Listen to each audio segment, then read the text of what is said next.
Great. Let us see the part number 2 of the chapter 10 from the book The Monk Who Sold His Ferrari, written by Robin Sharma. And the name of the chapter is The Power of Discipline, where uh, Julian is about to explain about the power of mantra, and John is eager to listen. Julian started. This is the mantra I suggest you repeat at least 30 times a day. I am more than I appear to be. All the world's strength and power rests inside me. If you want to see 30 times how to repeat, just follow the link I have linked on this particular point. It will manifest profound changes in your life. For even quicker results, blend this mantra with the practice of creative envisioning I spoke of earlier. For example, go to a quiet place, sit with your eyes closed. Do not let your mind wander. Keep your body still, as the surest sign of a weak mind is a body that cannot rest. Now repeat the mantra aloud over and over again. While you do so, see yourself as a disciplined, firm person, fully in control of your mind, your body, and your spirit. Picture yourself acting as Gandhi or Mother Teresa might act in a challenging situation. Startling results will surely come your way, he promised. That's it. I asked, astonished by the apparent simplicity of this formula. I can tap the full reserves of my willpower through this simple exercise. This technique has been taught by the spiritual teachers of the East for centuries. It is still around today for one reason, because it works. As always, judge by results. If you are interested, there are a couple of other exercises I can offer you to liberate the strength of your will and cultivate inner discipline. But let me warn you that this might seem strange at first. Hey Julian, I am absolutely fascinated by what I have been hearing. You are on a roll, so don't stop now. Okay, the first thing is to start doing the things you don't like doing. For you, it may be as simple as making your bed in the morning, or walking rather than the driving to work. By getting into the habit of exerting your will, you will cease to be a slave to your weaker impulses. You mean use it or lose it? Exactly.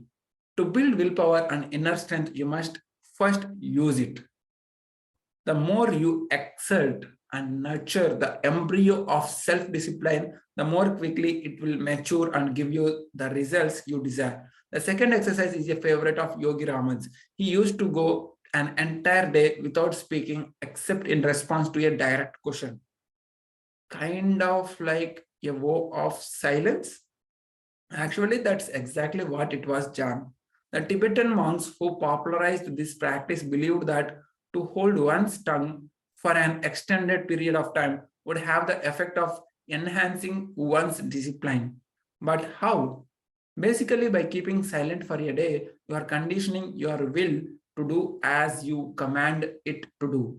Each time the urge to speak arises, you actively curb this impulse and remain quiet.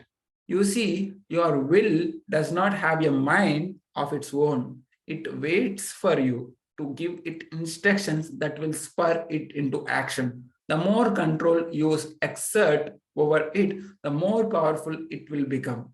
The problem is that most people don't use their willpower. Why is that, Julian? Probably because most people believe that they don't have any willpower. They blame everyone and everything except themselves for this apparent weakness. Those who have a vicious temper will tell you, I cannot help it. My father was the same way. Those who worry too much will tell you, it's not my fault. My job is too stressful. Those who sleep too much will say, what can I do? My body needs 10 hours of sleep at a night. Such people lack the self-responsibility that comes through the knowing the extraordinary potential which lies deep within every one of us, waiting to be inspired by into action. When you come to know the timeless laws of nature, those that govern the operation of this entire universe and all that lives, within it, you will also know that it is your birthright to be all that you can be. You have the power to be more than your environment. Similarly, you have the capacity to be more than a prisoner of your past. To do this, you must become the master of your will. Sounds heavy. Really, it's a very practical concept, John. Imagine what you could do if you doubled or tripled the amount of willpower that you currently have. You could get into that exercise regimen you have dreamed of starting. You could be far more efficient with your time. You could erase the worry habit once and for all, or you could be the ideal husband. Using your willpower allows you to rekindle the drive and energy for living that you seem to be saying you have lost. It is a very important area to focus on. So the bottom line is to start using your willpower on a regular basis.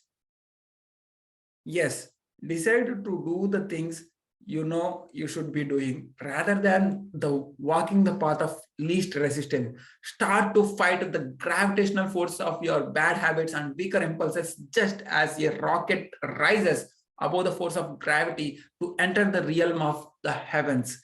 Push yourself. Just watch that it will happen in a matter of weeks. And the mantra will help. Yes, repeating the mantra I gave you, you can also refer the video, along with the daily practice of seeing yourself as you hope to be, will give you an enormous amount of support as you create the disciplined, principled life that will connect you to your dreams. And you need not change your world in a day. Start off small. Start with small. The 1,000-mile journey begins by taking the first step. We grow great by degrees. Even training yourself to get up an hour earlier and sticking to this wonderful habit will boost your self-confidence, inspiring you to reach higher heights. I don't see the connection, I admitted. Small victories leads to large victories. You must build on the small to achieve the great. By following through a resolution as simple as getting up earlier every day, you will feel the pleasure and gratification that achievement brings. You have set a goal and you have realized it. This feels good. The trick is to keep setting the mark higher and raising your standards continuously. This will then release that magical quality of momentum that will motivate you to keep exploring your infinite potential. Do you like to sky? Julian questioned abruptly. I love skiing, I replied.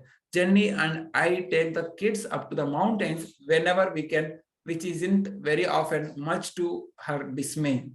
Okay, just think of that, what it's like when you push off the top of the sky hill.